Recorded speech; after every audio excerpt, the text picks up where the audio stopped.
Hi friends, welcome to a new video of Tech PSC. അപ്പൊ നിങ്ങൾ എല്ലാവരും legal metrology എക്സാമിനുള്ള തയ്യാറെടുപ്പുകളിലായിരിക്കുമെന്ന് അറിയാം. ഈ വീഡിയോയും അതിനെപ്പറ്റി തന്നെയാണ്.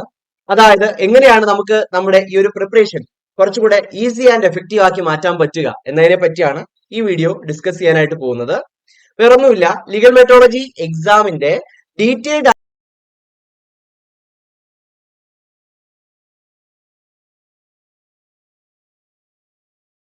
ആയിട്ടുള്ള സ്റ്റഡി പ്ലാനും ഫുൾ സിലബസ് ബേസ്ഡ് ആയിട്ടുള്ള ഡീറ്റെയിൽഡ് ആയിട്ടുള്ള സ്റ്റഡി പ്ലാനും അതോടൊപ്പം ചില പ്രിപ്പറേഷൻ സ്ട്രാറ്റജിയും ടെക്നിക്സുമാണ് ഇന്ന് നമ്മുടെ ടോപ്പിക്. ഓക്കെ, അപ്പൊ നമുക്ക് നേരെ വീഡിയോയിലേക്ക് കടക്കാം. അപ്പൊ ആദ്യം തന്നെ എക്സാമിന്റെ ഡീറ്റെയിൽസ് ഒന്ന് പരിശോധിക്കുകയാണെങ്കിൽ കാറ്റഗറി നമ്പർ 613/2025 ആണ്. നമുക്കറിയാവുന്നതുപോലെ ലീഗൽ മെട്രോളജി ഡിപ്പാർട്ട്മെന്റിലേക്ക് ഇൻസ്പെക്ടർ ഓഫ് ലീഗൽ മെട്രോളജി പോസ്റ്റിലേക്കാണ് നിയമനം നടക്കുന്നത്. സ്കെയിൽ ഓഫ് പേ നിങ്ങൾക്ക് 43,400 രൂപ മുതൽ 91,200 രൂപ വരെ പ്രതീക്ഷിക്കാവുന്ന ഈ ഒരു പോസ്റ്റിലേക്ക് അപ്ലൈ ചെയ്യേണ്ടതായിട്ടുള്ള ക്വാളിഫിക്കേഷൻ എന്ന് പറയുന്നത് ഒന്നുകിൽ നിങ്ങൾ ഒരു ഗ്രാജുവേറ്റ് ആയിരിക്കണം എന്ന് പറയുമ്പോൾ നിങ്ങൾക്ക് ഫിസിക്സ് ഒരു സബ്ജക്റ്റ് ആയിട്ട് തീർച്ചയായിട്ടും പഠിച്ചിരിക്കണം. ഒന്നുകിൽ മെയിൻ ആയിട്ടോ അല്ലെങ്കിൽ ഒരു സബ് ആയിട്ടോ തീർച്ചയായിട്ടും നിങ്ങൾ ഫിസിക്സ് പഠിച്ചിരിക്കണം എന്നുള്ളത് വളരെ ഇമ്പോർട്ടന്റ് ആണ്. അല്ലെങ്കിൽ നിങ്ങൾക്ക് ഒരു ബിടെക് ഡിഗ്രി ഉള്ളവർക്കും തീർച്ചയായിട്ടും ഈ ഒരു പോസ്റ്റിലേക്ക് അപ്ലൈ ചെയ്യാവുന്നതാണ്. ഇനി നിങ്ങൾക്ക് ഒരു എഞ്ചിനീയറിംഗ് ഡിപ്ലോമ ഉണ്ടെങ്കിലും തീർച്ചയായിട്ടും നിങ്ങൾക്ക് ഈ ഒരു പോസ്റ്റിലേക്ക് അപ്ലൈ ചെയ്യാം. അപ്പോൾ അങ്ങനെ അപ്ലൈ ചെയ്യുമ്പോൾ ശ്രദ്ധിക്കേണ്ട ഒരു കാര്യം എന്ന് പറയുന്നത് നിങ്ങൾക്ക് 3 ഇയർ പ്രൊഫഷണൽ എക്സ്പീരിയൻസ് മാൻഡേറ്ററി ആണ്. അങ്ങനെ അപ്ലൈ ചെയ്യുന്നത്, അതായത് ഡിപ്ലോമയാണ് നിങ്ങളുടെ യോഗ്യതയെങ്കിൽ, അടിസ്ഥാന യോഗ്യതയെങ്കിൽ നിങ്ങൾക്കൊരു 3 ഇയർ പ്രൊഫഷണൽ എക്സ്പീരിയൻസ് മാൻഡേറ്ററി ആയിട്ട് പറഞ്ഞിട്ടുണ്ട്. അപ്പം അതും ഒന്ന് ശ്രദ്ധിക്കുക. അതോടൊപ്പം നിങ്ങൾക്ക് മലയാളം നന്നായി എഴുതാനും വായിക്കാനും അതുപോലെ സംസാരിക്കാനും കൈകാര്യം ചെയ്യാൻ അറിഞ്ഞിരിക്കണം എന്നുള്ളത് മറ്റൊരു ഇമ്പോർട്ടന്റ് ആയിട്ടുള്ള ക്വാളിഫിക്കേഷൻ ആണ്. ഓക്കെ, അപ്പോ എക്സാം ഷെഡ്യൂൾ നിങ്ങൾക്ക് ഓഗസ്റ്റ് മുതൽ ഒക്ടോബർ വരെയാണ് എക്സാം ഷെഡ്യൂൾ ആയിട്ട് നൽകിയിരിക്കുന്നത്. അപ്പൊ ആ ഒരു പീരീഡിൽ നിങ്ങൾക്ക് ഈ ഒരു പരീക്ഷയും പ്രതീക്ഷിക്കാവുന്നതാണ്. അപ്പൊ ആ ഒരു കാര്യം കൂടെ നിങ്ങൾ മനസ്സിലാക്കിയിരിക്കുക. ഇനി നമ്മൾ ഈ ഒരു സിലബസിന്റെ നമുക്ക് എന്തൊക്കെയാണ് പഠിക്കാനുള്ളത് അതിന്റെ ഒരു ഓവർവ്യൂ ചെക്ക് ചെയ്യുകയാണെങ്കിൽ ആദ്യത്തത് basics of electronic measurement system ആണ്. 10 മാർക്കിന്റെ ചോദ്യമാണ് അവിടെ നിന്ന് പ്രതീക്ഷിക്കാവുന്നത്. അതുപോലെ കമ്പ്യൂട്ടറിന്റെ കുറച്ച് ബേസിക്സ് അറിഞ്ഞിരിക്കണം 10 മാർക്കിന്. ഇനി ഫിസിക്സ്, കെമിസ്ട്രി, മാത്തമാറ്റിക്സ് എന്നീ സബ്ജക്റ്റുകളാണ് അടുത്തതായിട്ട് വരുന്നത്. അതിന് ഓരോ ഫിസിക്സും കെമിസ്ട്രിയും 30 മാർക്കിന്റെ വെയിറ്റേജ് ആണ്. അപ്പോൾ അത്യാവശ്യം വെയിറ്റേജ് ഉള്ള 2 സബ്ജക്റ്റ് ആണ് ഫിസിക്സും കെമിസ്ട്രിയും. അത് നന്നായിട്ട് അറിഞ്ഞിരിക്കുക. ഫിസിക്സും കെമിസ്ട്രിയും അത്യാവശ്യം വെയിറ്റേജ് ഉണ്ട്. മാത്തമാറ്റിക്സിന് 20 മാർക്കിന്റെ വെയിറ്റേജ് ആണ് കൊടുത്തിട്ടുള്ളത്. അങ്ങനെ ആകെ 100 മാർക്കിന്റെ OMR എക്സാം ആണ് ഈ ഒരു പോസ്റ്റിലേക്ക് നടക്കാനിരിക്കുന്നത്. ഓക്കെ, അപ്പൊ നമുക്ക് ഇത്രയും സബ്ജക്ട്സ് ആണ് പഠിക്കാനുള്ളത്. അതിന്റെ മാർക്ക് ഡിസ്ട്രിബ്യൂഷനും നമ്മൾ കണ്ടു കഴിഞ്ഞു. ഇനി നമുക്ക് നമ്മുടെ സ്റ്റഡി പ്ലാനിന്റെ ഒരു ഓവർവ്യൂ നോക്കുകയാണെങ്കിൽ, അപ്പൊ ഈ ഒരു സ്റ്റഡി പ്ലാൻ പ്രകാരം നമ്മൾ ഏപ്രിൽ 4-ന് നമ്മുടെ പ്രിപ്പറേഷൻ ആരംഭിക്കുകയാണ്. ഏപ്രിൽ 4 തൊട്ട് 7 വരെ, ഓക്കെ, ഏപ്രിൽ 4 തൊട്ട് 7 വരെയുള്ള 4 ദിവസങ്ങള് നിങ്ങൾക്ക് BEMS, അതായത് basics of electronic measurement system, നമ്മുടെ 10 മാർക്കിന്റെ വെയിറ്റേജ് ഉള്ള ആ ഒരു സിസ്റ്റം നമ്മൾ പഠിക്കാനായിട്ട് പോവുകയാണ്. അപ്പോൾ പൂർണ്ണമായും നമ്മൾ അതിന്റെ സിലബസ് കവർ ചെയ്യാനായിട്ട് പോവുകയാണ്. സിലബസ് കവറേജ് നമ്മൾ ചെയ്യാനായിട്ട് പോവുകയാണ്. ഓക്കെ, അതിനുശേഷം അപ്പോൾ 7 വരെ നമ്മൾ പഠിച്ചു. അതിന്റെ എല്ലാ സിലബസും കൃത്യമായിട്ട് നമ്മൾ കവർ ചെയ്തും കഴിഞ്ഞു. ഓക്കെ, ഏപ്രിൽ 4 മുതൽ 7 വരെയുള്ള ദിവസങ്ങളിൽ. ഇനി ഏപ്രിൽ 8-ാം തീയതി നമ്മൾ ഈ പഠിച്ച കാര്യങ്ങളുടെ ഒരു ക്വിക്ക് റിവിഷനും അതോടൊപ്പം സ്മാർട്ട് നോട്ട് മേക്കിങ്ങും. അപ്പൊ നോട്ട് മേക്കിംഗ് നമ്മൾ ഇതിന്റെ കൂടെ തന്നെ ചെയ്തു പോവേണ്ട ഒരു കാര്യം തന്നെയാണ്. കാരണം റിവിഷൻ ടൈമിലൊക്കെ വളരെയധികം നിങ്ങളെ ഹെൽപ്പ് ചെയ്യുന്ന ഒരു കാര്യമാണ് നമ്മുടെ സ്മാർട്ട് നോട്ട് മേക്കിങ്ങും മൈൻഡ് മാപ്പിങ്ങും ഒക്കെ. അപ്പോൾ അത് തീർച്ചയായിട്ടും പ്രിപ്പറേഷനോടൊപ്പം തന്നെ നിങ്ങൾ ചെയ്തു പോവുക. ഓരോ ദിവസവും നമ്മൾ കവർ ചെയ്യുന്ന ടോപ്പിക് പിറ്റേ ദിവസം കൃത്യമായിട്ട് നമ്മൾ റിവൈസ് ചെയ്യുക. ആ റിവിഷന് വേണ്ടിയിട്ട് ഒരുപാട് സമയം എടുക്കരുത്. അപ്പോൾ ആ സമയം കുറയ്ക്കാനാണ് നമ്മൾ നോട്ട് മേക്കിങ്ങിന് അത്രത്തോളം ഇമ്പോർട്ടൻസ് കൊടുക്കുന്നത്. അത് ഒരുപാട് സമയം ലാഭിക്കും. ഇതൊരു കോമ്പറ്റേറ്റീവ് എക്സാം ആയതുകൊണ്ട് തന്നെ സിലബസ് കവറേജിനും റിവിഷനും ക്വസ്റ്റ്യൻ പ്രാക്ടീസിനും ഈക്വൽ ഇമ്പോർട്ടൻസ് കൊടുത്താൽ മാത്രമേ നമുക്ക് ഉയർന്ന റാങ്കിലേക്ക് എത്താനായിട്ട് സാധിക്കുള്ളൂ എന്നുള്ള കാര്യം മറക്കരുത്. ഓക്കെ, അപ്പോ അതിനു വേണ്ടിയിട്ട് ഏപ്രിൽ 8 നമ്മൾ മാറ്റിവെക്കുന്നു. ഇനി ഈ ഒരു ടോപ്പിക്കിന്റെ ഒരു ടോപ്പിക് ടെസ്റ്റ് നമ്മൾ ഏപ്രിൽ 9-ന് അറ്റൻഡ് ചെയ്യാനായിട്ട് പോവുകയാണ്. അപ്പൊ വളരെ റിലാക്സ്ഡ് ആയിട്ട് എന്ത് ചെയ്യാൻ പറ്റും, നമുക്ക് ഈ ഒരു സിലബസ് കവർ ചെയ്യാനായിട്ട് പറ്റും. ഓക്കെ, 8-ാം തീയതി നമ്മൾ പഠിച്ച കാര്യങ്ങളുടെ റിവിഷൻ ചെയ്തു. ഏപ്രിൽ 9-ാം തീയതി നമ്മൾ അതിന്റെ ടോപ്പിക് ടെസ്റ്റ് എഴുതുകയാണ്. അങ്ങനെ basics of electronic measurement system നമ്മുടെ സിലബസിലെ 1-ാമത്തെ ഭാഗം നമ്മൾ കവർ ചെയ്യുകയാണ്. 10 മാർക്കിന്റെ വെയിറ്റേജ് ഉള്ള 1-ാമത്തെ ഭാഗം നമ്മൾ കോൺഫിഡൻസോടെ കവർ ചെയ്യുകയാണ്. ഓക്കെ. ഇനി ഏപ്രിൽ 10, 11. ഓക്കെ, ഏപ്രിൽ 10, 11 എന്നീ ദിവസങ്ങളിൽ നമുക്ക് കവർ ചെയ്യേണ്ടത് നമ്മുടെ കെമിസ്ട്രി ആണ്. കെമിസ്ട്രിയിലെ സ്റ്റേറ്റ്സ് ഓഫ് മാറ്റർ എന്ന് പറഞ്ഞിട്ടുള്ള ഫസ്റ്റ് മോഡ്യൂൾ നമുക്ക് കവർ ചെയ്യാം. അപ്പൊ ഈ സ്റ്റേറ്റ്സ് ഓഫ് മാറ്റർ കെമിസ്ട്രി നമുക്ക് അറിയാലോ, 30 മാർക്കിന്റെ ചോദ്യങ്ങളാണ് കെമിസ്ട്രിയിൽ നിന്ന് വരുന്നത്. അപ്പൊ കെമിസ്ട്രിയിൽ ആകെ നമുക്ക് കവർ ചെയ്യേണ്ടതായിട്ടുള്ളത് 10 മൊഡ്യൂൾസ് ആണ്. അപ്പൊ ഈ 10 മൊഡ്യൂൾസിൽ ഓരോ മൊഡ്യൂൾസിന് 3 അങ്ങനെ വെയിറ്റേജ് ഉണ്ട്. അപ്പോൾ ഈ ഒരു സ്റ്റേറ്റ്സ് ഓഫ് മാറ്റർ എന്ന് പറയുന്ന മൊഡ്യൂളിന് 3 മാർക്കിന്റെ വെയിറ്റേജ് ആണ്. ഓക്കെ, അപ്പൊ അത് നമ്മൾ 10, 11 എന്നീ തീയതികളിൽ പഠിച്ചു തീർക്കുകയാണ്. അതിന്റെ പൂർണ്ണമായ സബ്ജക്ട് കവറേജ് ആണ് ഈ ദിവസങ്ങളിൽ നമ്മൾ ചെയ്യുന്നത്. ഏപ്രിൽ 12-ന് നമ്മൾ ഇതിന്റെ ക്വിക്ക് റിവിഷനും സ്മാർട്ട് നോട്ട് മേക്കിങ്ങും, ഏപ്രിൽ 13-ന് ഈ ഒരു സബ്ജക്റ്റിന്റെ ടോപ്പിക് ടെസ്റ്റും അറ്റൻഡ് ചെയ്യാനായിട്ട് പോവുകയാണ്. ഓക്കെ, അപ്പൊ ഈ ഒരു ടോപ്പിക്കിനെ സംബന്ധിക്കുന്ന ടെസ്റ്റ്. അപ്പോ ഈ കെമിസ്ട്രി പഠിക്കുന്ന ഈ ദിവസങ്ങളിൽ മുന്നേ പഠിച്ച കാര്യങ്ങൾ ജസ്റ്റ് ഒന്ന് റിവൈസ് ചെയ്തിട്ട് വേണം തുടങ്ങാൻ. എല്ലാ ദിവസവും മുന്നേ പഠിച്ച കാര്യങ്ങൾ ജസ്റ്റ് ഒന്ന് റിവൈസ് ചെയ്തിട്ട് വേണം തുടങ്ങാൻ. അപ്പൊ നിങ്ങൾ തയ്യാറാക്കി വെച്ചിരിക്കുന്ന ബുള്ളറ്റ് നോട്ട്സും മറ്റും അതിന് വളരെയധികം എഫക്റ്റീവ് ആയിട്ട് നമുക്ക് ഉപയോഗിക്കാനായിട്ട് സാധിക്കും. ഓക്കെ, ഇനി അടുത്തത് ഏപ്രിൽ 14 മുതൽ 16 വരെയുള്ള ദിവസങ്ങളിൽ നമ്മൾ കമ്പ്യൂട്ടർ ആണ് നമ്മുടെ സബ്ജക്ട്. Basics of computer. അപ്പോ നമ്മൾ നേരത്തെ കണ്ടു ബേസിക്സ് ഓഫ് കമ്പ്യൂട്ടർ 10 മാർക്കിന്റെ വെയിറ്റേജ് ആണ് ഉള്ളത്. അപ്പോ ആ 10 മാർക്കിന്റെ വെയിറ്റേജ് ഉള്ള ബേസിക്സ് ഓഫ് കമ്പ്യൂട്ടർ എന്ന് പറയുന്ന ടോപ്പിക് നമ്മൾ ഏപ്രിൽ 14 മുതൽ 16 വരെയുള്ള ദിവസങ്ങളിൽ കവർ ചെയ്യാനായിട്ട് പോവുകയാണ്.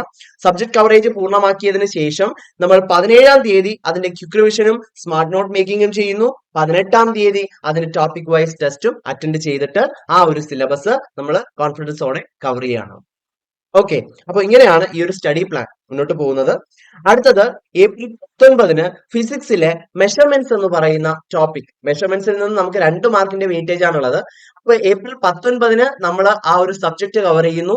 ഏപ്രിൽ 20-ന് ക്വിക്ക് റിവിഷനും സ്മാർട്ട് നോട്ട് മേക്കിങ്ങും ടോപ്പിക് ടെസ്റ്റും നമ്മൾ അറ്റൻഡ് ചെയ്യാണ്. സോ ഏപ്രിൽ 19, 20 എന്നീ തീയതികളിലായിട്ട് ഫിസിക്സിലെ മെഷർമെന്റ്സ് എന്ന് പറയുന്ന ടോപ്പിക് നമ്മൾ ക്രാക്ക് ചെയ്യുന്നു, നമ്മൾ ക്ലിയർ ചെയ്യുന്നു. ഓക്കെ, അതിനുശേഷം 21 മാത്തമാറ്റിക്സിലെ മെന്റൽ എബിലിറ്റി ആൻഡ് റീസണിങ് എന്ന് പറയുന്ന ഭാഗമാണ് നമ്മൾ ചെയ്യാനായിട്ട് പോകുന്നത്. ഓക്കെ, 1 മാർക്കാണ് വെയിറ്റേജ് ആയിട്ട് വരുന്നത്. ആ സബ്ജക്ട് കവർ ചെയ്തതിനു ശേഷം ഏപ്രിൽ 22-ാം തീയതി നമ്മൾ റിവിഷന് വേണ്ടിയിട്ടും ടോപ്പിക് ടെസ്റ്റിന് വേണ്ടിയിട്ടും മറ്റും നമ്മൾ യൂസ് ചെയ്യാണ് ചെയ്യുന്നത്. ഓക്കെ, അപ്പോ മുന്നേ പഠിച്ച കാര്യങ്ങൾ, അതായത് നമ്മൾ കെമിസ്ട്രിയും ബേസിക്സ് ഓഫ് കമ്പ്യൂട്ടേഴ്സും അതുപോലെ ഇലക്ട്രോണിക് മെഷർമെന്റ് സിസ്റ്റവും ഒക്കെ നമ്മൾ ഓൾറെഡി കവർ ചെയ്ത് വെച്ചിരിക്കുന്ന ടോപ്പിക് ആണ്. അപ്പോൾ ആ കവർ ചെയ്ത് വെച്ചിരിക്കുന്ന ടോപ്പിക്കിനോട് എപ്പോഴും ഒരു കണക്ഷൻ നിലനിർത്തുക എന്നുള്ളത് വളരെ ഇമ്പോർട്ടന്റ് ആണ്. ഓക്കെ, അപ്പോൾ ആ ഒരു ടോപ്പിക്സുമായിട്ട് you have to be always keep in touch. Okay, നിങ്ങൾ എപ്പോഴും ഒരു കണക്ഷൻ മെയിൻറ്റെയിൻ ചെയ്യുക. എന്നാൽ മാത്രമേ ആ ഒരു കാര്യങ്ങൾ കൃത്യമായിട്ട് നമുക്ക് മെമ്മറൈസ് ചെയ്യാനായിട്ട് പറ്റുള്ളൂ. ഇനി അതിനുശേഷം ഏപ്രിൽ 23 മുതൽ 24 വരെയുള്ള ദിവസങ്ങളിൽ നമ്മൾ കെമിസ്ട്രിയാണ് നമ്മൾ പഠിക്കാനായിട്ട് പോകുന്നത്. ഏപ്രിൽ 23 മുതൽ 24 വരെയുള്ള ദിവസങ്ങൾ. അപ്പൊ കെമിസ്ട്രിയിലെ സൊല്യൂഷൻസ് എന്ന് പറയുന്ന ഭാഗമാണ് നമ്മൾ കവർ ചെയ്യാനായിട്ട് പോകുന്നത്. സൊല്യൂഷൻസും 3 മാർക്കിന്റെ വെയിറ്റേജ് ഉള്ള ഒരു ഭാഗമാണ്. സൊല്യൂഷൻസും 3 മാർക്കിന്റെ വെയിറ്റേജ് ആണുള്ളത്. അപ്പൊ 23, 24 ദിവസങ്ങളിൽ നമ്മൾ അതിന്റെ സബ്ജക്ട് കവറേജും 25-ാം തീയതി നമ്മൾ അതിന്റെ റിവിഷനും 26-ാം തീയതി നമ്മൾ അതിന്റെ ടോപ്പിക് ടെസ്റ്റും അറ്റൻഡ് ചെയ്യുകയാണ് ചെയ്യുന്നത്. അങ്ങനെ ഏപ്രിൽ 23 മുതൽ 26 വരെയുള്ള ദിവസങ്ങൾ കൊണ്ട് നമ്മൾ കെമിസ്ട്രിയിലെ സൊല്യൂഷൻസ് എന്ന് പറയുന്ന ടോപ്പിക് കവർ ചെയ്യുകയാണ്. അപ്പൊ സൊല്യൂഷൻസിന്റെ പ്രത്യേകത ഒരുപോലെ തന്നെ ന്യൂമറിക്കൽസിനും അതുപോലെ നോർമൽ സ്റ്റേറ്റ്മെന്റ് ക്വസ്റ്റ്യൻസിനും എല്ലാം ഇമ്പോർട്ടൻസ് ഉള്ള ഒരു ഭാഗമാണ് ഈ സൊല്യൂഷൻസ് എന്ന് പറയുന്നത്. അപ്പൊ ന്യൂമറിക്കൽസ് ഒക്കെ ചെയ്ത് തന്നെ പ്രാക്ടീസ് ചെയ്യണം. എന്നാൽ മാത്രമേ നമുക്ക് കൂടുതൽ എഫക്റ്റീവ് ആയിട്ട് ടൈം മാനേജ്മെന്റോട് കൂടി ചെയ്യാനായിട്ട് പറ്റുള്ളൂ. ടെസ്റ്റ് അറ്റൻഡ് ചെയ്യുമ്പോഴും ആ ടൈം മാനേജ്മെന്റ് കൃത്യമായിട്ട് പ്രോപ്പർ ആയിട്ട് പാലിക്കുക എന്നുള്ളത് വളരെ ഇമ്പോർട്ടന്റ് ആയിട്ടുള്ള ഒരു കാര്യമാണ്. ഓക്കെ, ഇനി അടുത്ത ദിവസം, അതായത് ഏപ്രിൽ 27, 28 ദിവസങ്ങളിൽ നമ്മൾ ഫിസിക്സ് ആണ് പഠിക്കാൻ പോകുന്നത്. ഫിസിക്സിലെ മെക്കാനിക്സ്. ഓക്കെ, അപ്പോൾ ഫിസിക്സിലെ മെക്കാനിക്സ് എന്ന് പറയുന്ന ടോപ്പിക് ആണ് നമ്മൾ അന്ന് കവർ ചെയ്യാനായിട്ട് പോകുന്നത്. മെക്കാനിക്സ് 4 മാർക്കിന്റെ വെയിറ്റേജ് ഉള്ള ടോപ്പിക് ആണ്. ഓക്കെ, 4 മാർക്കിന്റെ വെയിറ്റേജ് ഉള്ള ടോപ്പിക് ആണ്. അപ്പൊ 27, 28 ദിവസങ്ങളിൽ നമ്മൾ അതിന്റെ സബ്ജക്ട് കവർ ചെയ്യുന്നു. 29-ാം തീയതി നമ്മൾ അതിന്റെ ക്വിക്ക് റിവിഷനും 30-ാം തീയതി നമ്മൾ അതിന്റെ ടോപ്പിക് ടെസ്റ്റും അറ്റൻഡ് ചെയ്യുകയാണ്. ഓക്കെ, അപ്പൊ ഏപ്രിൽ 27 to 30 ആ ഒരു ടൈം പീരീഡിൽ ഫിസിക്സിലെ മെക്കാനിക്സ് എന്ന് പറയുന്ന ടോപ്പിക് നമ്മൾ കവർ ചെയ്യുന്നു. ഓക്കെ, മെക്കാനിക്സിൽ സോളിഡ്സും ഫ്ലൂയിഡ്സും ഒക്കെ ഉണ്ട്. അതും വളരെ ഇമ്പോർട്ടന്റ് ആയിട്ടുള്ള ഒരു ടോപ്പിക് ആണ്. അടുത്തത് മെയ് 1 ആണ്. മെയ് 1 കെമിസ്ട്രിയിലെ ഇലക്ട്രോ കെമിസ്ട്രി എന്ന് പറയുന്ന ടോപ്പിക് ആണ് നമ്മൾ പഠിക്കാനായിട്ട് പോകുന്നത്. ഇലക്ട്രോ കെമിസ്ട്രി 2 മാർക്കിന്റെ വെയിറ്റേജ് ആണുള്ളത്. ഇലക്ട്രോ കെമിസ്ട്രി നമ്മുടെ ന്യൂമറിക്കൽസിനും ഇമ്പോർട്ടൻസ് ഉള്ള സ്റ്റേറ്റ്മെന്റിനോടൊപ്പം ന്യൂമറിക്കൽസിനും ഇമ്പോർട്ടൻസ് ഉള്ള ഒരു മൊഡ്യൂളാണ് ഇലക്ട്രോ കെമിസ്ട്രി എന്ന് പറയുന്നത്. അപ്പോൾ ഇതിന്റെ സബ്ജക്ട് കവറേജിന് വേണ്ടിയിട്ട് നമ്മൾ മെയ് 1 തീയതിയാണ് നമ്മൾ ആ സബ്ജക്ട് കവർ ചെയ്യാനായിട്ട് പോകുന്നത്. മെയ് 2 തീയതി നമ്മൾ അതിന്റെ ക്വിക്ക് റിവിഷനും നോട്ട് മേക്കിങ്ങും അതോടൊപ്പം ടോപ്പിക് ടെസ്റ്റും അറ്റൻഡ് ചെയ്യുകയാണ് മെയ് 2. ഓക്കെ ആണല്ലോ. അതിനുശേഷം മെയ് 3 മാത്തമാറ്റിക്സ് ആണ് നമ്മുടെ ടോപ്പിക്. മാത്തമാറ്റിക്സിലെ ക്വാണ്ടിറ്റേറ്റീവ് ആപ്റ്റിറ്റ്യൂഡ് ആണ്. ക്വാണ്ടിറ്റേറ്റീവ് ആപ്റ്റിറ്റ്യൂഡിൽ നിന്ന് 2 മാർക്കിന്റെ ചോദ്യങ്ങളാണ് വരുന്നത്. അതൊന്ന് ശ്രദ്ധിക്കുക. അപ്പോ മെയ് 3 നമ്മൾ സബ്ജക്ട് കവറേജും മെയ് 4 റിവിഷനും ടോപ്പിക് ടെസ്റ്റും ഇങ്ങനെയാണ് പ്ലാൻ ചെയ്തിരിക്കുന്നത്. അപ്പൊ അതോടെ മെയ് 3, 4 ഈ തീയതികളിലൂടെ ക്വാണ്ടിറ്റേറ്റീവ് ആപ്റ്റിറ്റ്യൂഡും നമ്മുടെ പരിധിയിലായി കഴിഞ്ഞു. അടുത്തത് മെയ് 5 ഫിസിക്സിലെ പ്രോപ്പർട്ടീസ് ഓഫ് മാറ്റർ ആണ് പഠിക്കാനായിട്ട് പോകുന്നത്. ഓക്കെ, പ്രോപ്പർട്ടീസ് ഓഫ് മാറ്റർ 3 മാർക്കിന്റെ വെയിറ്റേജ് ആണുള്ളത്. അപ്പോ മെയ് 5 കൊണ്ട് സബ്ജക്ട് കവറേജ് ചെയ്യുന്നു. അതിനുശേഷം മെയ് 6 റിവിഷന് വേണ്ടിയിട്ടും മറ്റു കാര്യങ്ങൾക്കായിട്ട് നമ്മൾ യൂസ് ചെയ്യുന്നു. മെയ് 7 ടോപ്പിക് ടെസ്റ്റ് അറ്റൻഡ് ചെയ്യുകയാണ് ചെയ്യുന്നത്. ഓക്കെ, അങ്ങനെ പ്രോപ്പർട്ടീസ് ഓഫ് മാറ്റർ അത്യാവശ്യം ഫിസിക്സിലെ വെയിറ്റേജ് ഉള്ള ഒരു ഭാഗമാണ് പ്രോപ്പർട്ടീസ് ഓഫ് മാറ്റർ. വളരെയധികം ശ്രദ്ധിക്കുക. അപ്പോൾ അത് നമ്മൾ കവർ ചെയ്യാനായിട്ട് പോവുകയാണ്.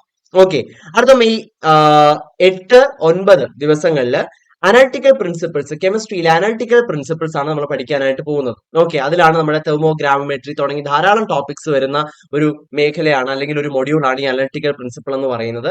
ഇവിടെയും നമുക്ക് ന്യൂമറിക്കൽസ് പ്രതീക്ഷിക്കാം, സ്റ്റേറ്റ്മെന്റ് ലെവൽ ക്വസ്റ്റ്യൻസും പ്രതീക്ഷിക്കാം. അതുകൊണ്ട് തന്നെ വളരെ ഇമ്പോർട്ടന്റ് ആയിട്ടുള്ള ഒരു ഭാഗമാണ് ഈ അനാലിറ്റിക്കൽ പ്രിൻസിപ്പിൾസ് എന്ന് പറയുന്നത്. 3 മാർക്കിന്റെ വെയിറ്റേജ് ആണ് വരുന്നത്. അപ്പോ സബ്ജക്ട് കവറേജ് 8, 9 ദിവസങ്ങളിൽ ചെയ്ത ശേഷം ക്വിക്ക് റിവിഷനായിട്ട് നമുക്ക് മെയ് 10 തീയതി നമുക്ക് മാറ്റിവെക്കാം. മെയ് 11 നമ്മൾ ഈ ഒരു ടോപ്പിക്കിന്റെ ടോപ്പിക് ടെസ്റ്റ് എഴുതുകയാണ്. അനാലിറ്റിക്കൽ പ്രിൻസിപ്പളിന്റെ ടോപ്പിക് ടെസ്റ്റ് നമ്മൾ മെയ് 10 അറ്റൻഡ് ചെയ്യുകയാണ്. ഓക്കെ, അതിനുശേഷം മെയ് 10 മെയ് 11 അറ്റൻഡ് ചെയ്യാം. ഓക്കെ, മെയ് 11 നമ്മൾ അതിന്റെ ടോപ്പിക് ടെസ്റ്റ് അറ്റൻഡ് ചെയ്യുന്നത്. അതിനുശേഷം മെയ് 12 നമ്മൾ മെൻസുറേഷൻ ആണ് കവർ ചെയ്യാനായിട്ട് പോകുന്നത്. മാത്തമാറ്റിക്സിലെ മെൻസുറേഷൻ. ഓക്കെ, അപ്പോ മെൻസുറേഷന് 2 മാർക്കിന്റെ വെയിറ്റേജ് ആണ് ഉള്ളത്. ഓക്കെ, അപ്പോ 2 മാർക്കിന്റെ വെയിറ്റേജ് ഉള്ള ഈ ഒരു ടോപ്പിക് അതിന്റെ സബ്ജക്ട് കവറേജ് നമ്മൾ മെയ് 12 കൊണ്ട് കംപ്ലീറ്റ് ചെയ്യുന്നു. മെയ് 13 നമ്മൾ അതിന്റെ ക്വിക്ക് റിവിഷനായിട്ടും സ്മാർട്ട് നോട്ട് മേക്കിങ്ങിനും ടോപ്പിക് ബേസ്ഡ് ടെസ്റ്റിനും മറ്റുമായിട്ട് യൂസ് ചെയ്യുന്നത്. അപ്പോൾ ഇത്തരത്തില് മെയ് 13 കൊണ്ട് മെയ് 12, 13 എന്നീ തീയതികളിലായിട്ട് നമ്മൾ ആ ഒരു ടോപ്പിക് കവർ ചെയ്തിട്ട് 14 മുതൽ 14, 15 എന്നീ ദിവസങ്ങളിൽ നമ്മൾ വീണ്ടും ഫിസിക്സിലേക്ക് പോവാണ്. ഓക്കെ, അപ്പൊ ഫിസിക്സിലെ നമ്മൾക്ക് പഠിക്കാനായിട്ടുള്ള ടോപ്പിക് ഹീറ്റ് ആൻഡ് തെർമോഡൈനാമിക്സ് ആണ്. ഓക്കെ, 3 മാർക്കിന്റെ അത്യാവശ്യം നല്ല വെയിറ്റേജ് ഉള്ള ഒരു ടോപ്പിക് ആണ് ഹീറ്റ് ആൻഡ് തെർമോഡൈനാമിക്സ് എന്ന് പറയുന്നത്. 14, 15 എന്നീ ദിവസങ്ങളിലായിട്ട് നമ്മൾ അതിന്റെ സബ്ജക്ട് കവർ ചെയ്യുകയാണ്. 16 തീയതി ക്വിക്ക് റിവിഷനായിട്ടും സ്മാർട്ട് നോട്ട് മേക്കിങ്ങിനുമായിട്ട് യൂസ് ചെയ്യുന്നു. 17 തീയതി അതിന്റെ ടോപ്പിക് വൈസ് ടെസ്റ്റും അറ്റൻഡ് ചെയ്യുന്നു. അങ്ങനെ 14, 15 എന്നീ ദിവസങ്ങളിലായിട്ട് നമ്മൾ അതിന്റെ പൂർണ്ണമായിട്ടുള്ള എല്ലാ കോൺസെപ്റ്റും നമ്മൾ കവർ ചെയ്യുന്നു. Okay, heat and thermodynamics. അപ്പൊ 14 മുതൽ 17 വരെയുള്ള ആ ഒരു പീരീഡിൽ ഹീറ്റ് ആൻഡ് തെർമോഡൈനാമിക്സ് എന്ന് പറയുന്ന ടോപ്പിക് നമ്മൾ പഠിച്ചു കഴിയും. ഇനി അടുത്തത് 18, 19 എന്നീ ദിവസങ്ങളിൽ മെയ് 18, 19 എന്നീ ദിവസങ്ങളിലായിട്ട് നമ്മൾ കെമിസ്ട്രിയിലെ പോളിമേഴ്സ് ആണ് പഠിക്കാൻ പോകുന്നത്. പോളിമേഴ്സിന് 3 മാർക്കിന്റെ വെയിറ്റേജ് ആണുള്ളത്. 18, 19 എന്നീ ദിവസങ്ങളിലായിട്ട് നമ്മൾ അതിന്റെ സബ്ജക്ട് കവറേജ് ആണ് ചെയ്യാൻ പോകുന്നത്. 20 തീയതി ക്വിക്ക് റിവിഷനും സ്മാർട്ട് നോട്ട് മേക്കിങ്ങിനും വേണ്ടിയുള്ളതാണ്. 21 തീയതി ടോപ്പിക് ടെസ്റ്റിനുള്ളതാണ്. അങ്ങനെ 18 മുതൽ 21 വരെയുള്ള അത്രയും ദിവസങ്ങളിൽ നമ്മൾ പോളിമേഴ്സ് എന്ന് പറയുന്ന ഭാഗം പൂർണ്ണമായും പഠിച്ചിരിക്കുന്നു. ഒന്നും കൂടെ ഞാൻ ഓർമ്മിപ്പിക്കട്ടെ, ഇപ്പോഴെല്ലാം നമ്മൾ ഓൾറെഡി പഠിച്ചു വെച്ചിരിക്കുന്ന കാര്യങ്ങൾ കൃത്യമായി റിവൈസ് ചെയ്യുക എന്നുള്ളത് വളരെ ഇമ്പോർട്ടന്റ് ആണ്. പീരിയോഡിക് ആയിട്ടുള്ള റിവിഷൻ അത് മെമ്മറൈസ് ചെയ്യാനായിട്ടുള്ള ഏറ്റവും നല്ല ടെക്നിക്കാണ്. ഓക്കെ, ഇനി അടുത്തത് 22 തീയതി മെയ് 22 മാത്തമാറ്റിക്സ് ആണ് നമ്മുടെ സബ്ജക്ട്. ഓക്കെ, മാത്തമാറ്റിക്സിലെ ക്വാഡ്രാറ്റിക് ഇക്വേഷൻ ആണ് നമ്മൾ പഠിക്കാനായിട്ട് പോകുന്നത്. ഓക്കെ, ക്വാഡ്രാറ്റിക് ഇക്വേഷൻ 2 മാർക്കിന്റെ വെയിറ്റേജ് ഉള്ള ടോപ്പിക് ആണ് മാത്തമാറ്റിക്സിൽ. അത് സബ്ജക്ട് കവറേജ് മെയ് 22 കഴിയുന്നു. മെയ് 23 തീയതിയാണ് നമ്മൾ ഇതിന്റെ ക്വിക്ക് റിവിഷനും സ്മാർട്ട് നോട്ട് മേക്കിങ്ങിനും ടോപ്പിക് ടെസ്റ്റിനും ഒക്കെ ആയിട്ട് യൂസ് ചെയ്യുന്നത്. ഓക്കെ, അപ്പോൾ 2 ദിവസം കൊണ്ട് ക്വാഡ്രാറ്റിക് ഇക്വേഷൻ കഴിഞ്ഞു. അടുത്തത് മെയ് 24, 25 എന്നീ തീയതികളിൽ വീണ്ടും നമ്മൾ ഫിസിക്സിലേക്ക് വരികയാണ്. ഫിസിക്സിലെ ഒപ്റ്റിക്സ്. ഓക്കെ, ഒപ്റ്റിക്സ് ആണ് നമ്മുടെ ടോപ്പിക്. ഒപ്റ്റിക്സ് വളരെ ഇമ്പോർട്ടന്റ് ആയിട്ടുള്ള ടോപ്പിക് ആണ്. ഒപ്റ്റിക്സ് 5 മാർക്കിന്റെ വെയിറ്റേജ് ഉള്ള ടോപ്പിക് ആണ്. Okay, ray and wave optics 5 മാർക്കിന്റെ വെയിറ്റേജ് ഉള്ള ടോപ്പിക് ആണ്. അപ്പോ അതിന്റെ സബ്ജക്ട് കവറേജ് ആണ് ഈ 2 ദിവസങ്ങളിലായിട്ട് നമ്മൾ ചെയ്യുന്നത്. 26 തീയതി അതിന്റെ ക്വിക്ക് റിവിഷനും സ്മാർട്ട് നോട്ട് മേക്കിങ്ങിനുമായിട്ട് നമ്മൾ എഫക്റ്റീവ് ആയിട്ട് യൂട്ടിലൈസ് ചെയ്യുന്നു. 27 തീയതി നമ്മൾ അതിന്റെ ടോപ്പിക് വൈസ് ടെസ്റ്റും അറ്റൻഡ് ചെയ്യുന്നു. അങ്ങനെ 24 മുതൽ 27 വരെയുള്ള ആ ഡേറ്റുകളിൽ നമ്മൾ ഒപ്റ്റിക്സ് കവർ ചെയ്യാണ്. ഒപ്റ്റിക്സ് ഫിസിക്സിലെ ഒരു മേജർ പോർഷൻ ആണ്. ഓക്കെ, മേജർ ടോപ്പിക് ആണ് ഒപ്റ്റിക്സ്. വളരെ ഇമ്പോർട്ടന്റ് ആണ്. ധാരാളം ന്യൂമറിക്കൽസും വരുന്ന ഒരു ഭാഗമാണ് ഈ ഒപ്റ്റിക്സ് എന്ന് പറയുന്നത്. അപ്പോൾ അത്രയും കാര്യമായിട്ട് തന്നെ ഒപ്റ്റിക്സ് മനസ്സിലാക്കിയിരിക്കുക. അടുത്തത് 28, 29 ഈ 2 ദിവസങ്ങളിലായിട്ട് നമ്മൾ വീണ്ടും കെമിസ്ട്രിയിലേക്ക് വരികയാണ്. കെമിസ്ട്രി ഇൻ എവറിഡേ ലൈഫ്, നമ്മൾ എവറിഡേ ലൈഫിൽ കെമിസ്ട്രിയുടെ ആപ്ലിക്കേഷൻ വരുന്ന കുറച്ച് ഒരു മൊഡ്യൂൾ ഉണ്ട്. 3 മാർക്കിന്റെ വെയിറ്റേജ് ആണ് കേട്ടോ ആ ഒരു മൊഡ്യൂളിൽ തന്നിരിക്കുന്നത്. ആ മൊഡ്യൂള് പൂർണ്ണമായും തിയററ്റിക്കൽ ആയിട്ടുള്ള ഒരു മൊഡ്യൂളാണ്. അപ്പോൾ ആ മൊഡ്യൂളിന്റെ സബ്ജക്ട് കവറേജ് 28, 29 എന്നീ തീയതികളിലായിട്ട് കവർ ചെയ്തതിനു ശേഷം നമ്മൾ 30-ാം തീയതിയാണ് അതിന്റെ ടോപ്പിക് ടെസ്റ്റ് 31-ാം തീയതിയാണ് അതിന്റെ ടോപ്പിക് ടെസ്റ്റ് അറ്റൻഡ് ചെയ്യുന്നത്. 30-ാം തീയതി ക്വിക്ക് റിവിഷനും സ്മാർട്ട് നോട്ട് മേക്കിങ്ങിനും ഉള്ളതാണ്. ഓക്കെ, അപ്പം മെയ് 31 കൂടി, അതായത് കെമിസ്ട്രി ഇൻ എവറിഡേ ലൈഫിന്റെ ടോപ്പിക് ടെസ്റ്റോട് കൂടി മെയ് കഴിയും, ജൂൺ സ്റ്റാർട്ട് ചെയ്യും.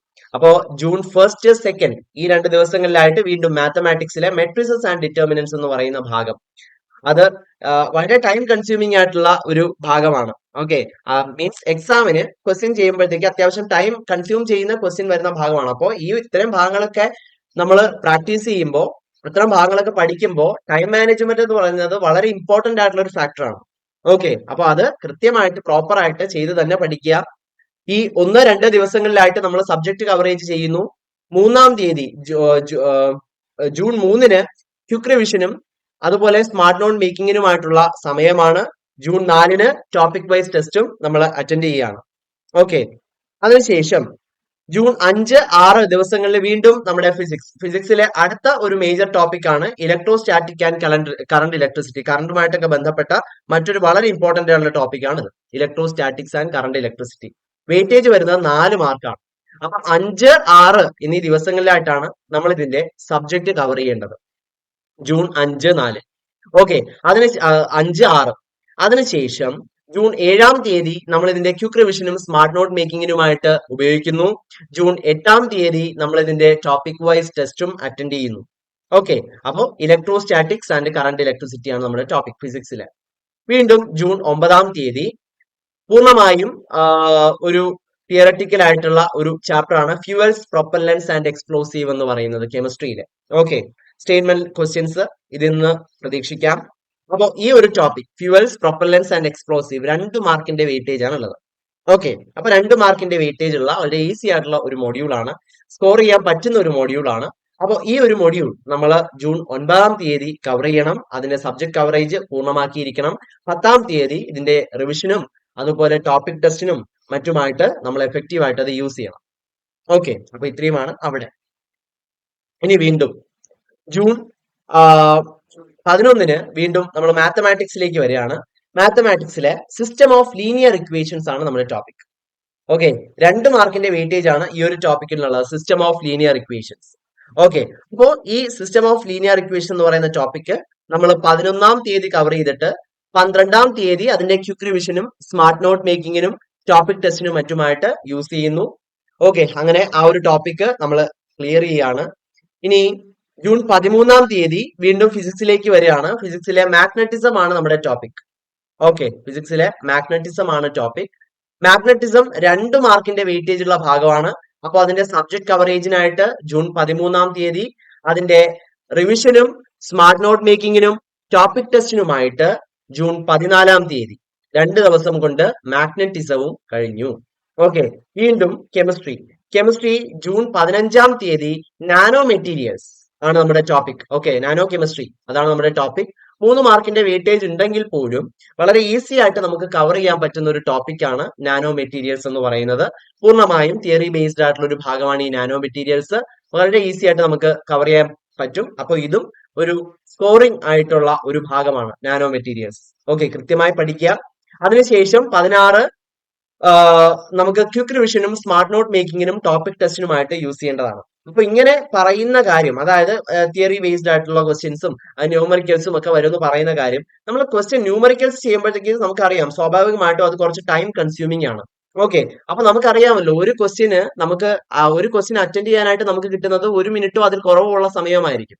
ഓക്കെ. അങ്ങനെ 100 ക്വസ്റ്റ്യൻ ആണ് വളരെ ലിമിറ്റഡ് ആയിട്ടുള്ള ടൈമിൽ നമുക്ക് അറ്റൻഡ് ചെയ്യേണ്ടതായിട്ട് വരുന്നത്. ഓക്കെ. അപ്പൊ അതിൽ മാത്സിൽ തന്നെ ഇപ്പൊ matrices, determinants, system of linear equation തുടങ്ങിയ ടോപ്പിക്സ് ഉണ്ട്. അപ്പൊ ഈ ടോപ്പിക്സിന് കുറച്ച് കൂടുതൽ സമയം നമുക്ക് ആവശ്യമായിട്ട് വരും. അപ്പൊ അവിടെ നമ്മൾ കൂടുതൽ എടുക്കേണ്ട സമയം കുറയ്ക്കേണ്ടത് എവിടെയാണ്? ഡയറക്റ്റ് ആയിട്ട് ക്വസ്റ്റ്യൻ വരുന്ന ഇത്തരം ഭാഗങ്ങളാണ്. For example, electronic measurement system direct ആയിട്ട് നമുക്ക് ആൻസർ ചെയ്യാം. ഓക്കെ. അപ്പൊ അതിന്റെ ആൻസർ ചെയ്യാനൊക്കെ നമുക്ക് 1 മിനിറ്റ് വേണ്ട. അത്തരം ക്വസ്റ്റ്യൻ ഒക്കെ ആൻസർ ചെയ്യാനായിട്ട് നമുക്ക് കുറച്ച് സമയം മതി. ഓക്കെ. അതുപോലെ ബേസിക്സ് ഓഫ് കമ്പ്യൂട്ടേഴ്സ് വായിക്കുക, ആൻസർ ചെയ്യുക, അത്രേ ഉള്ളൂ. നമുക്ക് ഉത്തരം അറിഞ്ഞിരിക്കണം, അത് വേറൊരു കാര്യമാണ്. അപ്പൊ അത്രേ ഉള്ളൂ. അപ്പൊ അവിടെ നമുക്ക് കുറച്ച് സമയം മതി. 1 മിനിറ്റ് വേണ്ട ഒരു ക്വസ്റ്റ്യൻ ആൻസർ ചെയ്യാൻ. ഒരു 30 സെക്കൻഡിൽ താഴെയൊക്കെ മതി അത്തരത്തിൽ ക്വസ്റ്റ്യൻസ് ആൻസർ ചെയ്ത് പോകാൻ. അപ്പൊ ഇവിടെ ഓരോ ക്വസ്റ്റ്യനിലും നമ്മൾ ലാഭിക്കുന്ന 30ഓ അതിൽ കൂടുതലോ സെക്കൻഡ്സ് ആണ് ഇത്തരം ന്യൂമറിക്കൽസിന് നമ്മൾ കൂടുതലായിട്ട് കൊടുക്കേണ്ടത്. ഓക്കെ. അപ്പൊ ഇത്തരത്തില് കെമിസ്ട്രിയിലെ തന്നെ നാനോ മെറ്റീരിയൽസ് പറഞ്ഞു, കെമിസ്ട്രി ഇൻ എവറിഡേ ലൈഫ് പറഞ്ഞു, ഫ്യൂവൽസ്, പ്രൊപ്പല്ലൻസ് അങ്ങനെയുള്ള ടോപ്പിക്സ് പറഞ്ഞു. അപ്പൊ ഇതെല്ലാം പൂർണ്ണമായും തിയറി ബേസ്ഡ് ആയിട്ടുള്ള ടോപ്പിക്സ് ആയതുകൊണ്ട് തന്നെ നമുക്ക് വായിച്ച് ആൻസർ ചെയ്യാൻ പറ്റുന്ന ക്വസ്റ്റ്യൻസ് ആയിരിക്കും കൂടുതലും. അപ്പോ നമ്മളത് കൃത്യമായിട്ട് മനസ്സിലാക്കി വെച്ചിരിക്കുകയാണെങ്കിൽ കൂടുതൽ ടൈം എന്ത് ചെയ്യാൻ പറ്റും? നമുക്ക് ഇവിടെ കൂടുതൽ ടൈം ലഭിക്കും. ഓക്കെ. അപ്പോ അവിടെ നമുക്ക് ലാഭിക്കുന്ന സമയം നമുക്ക് മറ്റു ക്വസ്റ്റ്യൻസിനായിട്ട് യൂസ് ചെയ്യാൻ പറ്റും. ഓക്കെ. അപ്പൊ ഇങ്ങനെയൊക്കെയാണ് ടൈം മാനേജ്മെന്റ്. അപ്പൊ ഇതാണ് പ്രോപ്പർ ആയിട്ടുള്ള ഒരു ടൈം മാനേജ്മെന്റ്. ഈ ടൈം മാനേജ്മെന്റ് നമ്മൾ പഠിക്കുന്നത് മോക്ക് ടെസ്റ്റുകൾ അറ്റൻഡ് ചെയ്യുന്നതിലൂടെയാണ്. അതിലേക്ക് നമുക്ക് വരാം. അപ്പോൾ അതാണ് അതിന്റെ ഇമ്പോർട്ടൻസ്. അപ്പൊ നാനോ മെറ്റീരിയൽസ് അത്തരത്തിലൊരു ചാപ്റ്റർ ആണ്. ഇനി അടുത്തത് മാത്തമാറ്റിക്സിലെ പെർമ്യൂട്ടേഷൻസ് ആൻഡ് കോമ്പിനേഷൻസ് ആണ്. ജൂൺ 17 തീയതി നമ്മുടെ സബ്ജക്ട് എന്ന് പറയുന്നത്. അപ്പൊ ജൂൺ 17 പെർമ്യൂട്ടേഷൻസ് ആൻഡ് കോമ്പിനേഷൻസ് മാത്തമാറ്റിക്സിലെ 2 മാർക്കിന്റെ വെയിറ്റേജ് ഉള്ള മൊഡ്യൂൾ സബ്ജക്ട് കവറേജിന് വേണ്ടിയിട്ട് 17 തീയതി ക്വിക്ക് റിവിഷനും സ്മാർട്ട് നോട്ട് മേക്കിങ്ങിനും ടോപ്പിക് ടെസ്റ്റിനുമായിട്ട് ജൂൺ 18 തീയതി. അങ്ങനെ ജൂൺ 17, 18 തീയതികളിലായിട്ട് നമ്മുടെ മാത്തമാറ്റിക്സിലെ പെർമ്യൂട്ടേഷൻസ് ആൻഡ് കോമ്പിനേഷൻസ് എന്ന് പറയുന്ന ചാപ്റ്റർ നമ്മൾ പൂർണ്ണമായും നമ്മൾ മനസ്സിലാക്കിയിരിക്കുന്നു. ജൂൺ 19 തീയതി ഓക്കെ, ഫിസിക്സിലെ electromagnetic induction and alternating current ആണ് നമ്മുടെ ടോപ്പിക്, AC. ഓക്കെ, ഇൻഡക്ഷനും AC-യും 2 മാർക്കിന്റെ വെയിറ്റേജ് ഉള്ള ഒരു ഭാഗമാണ്.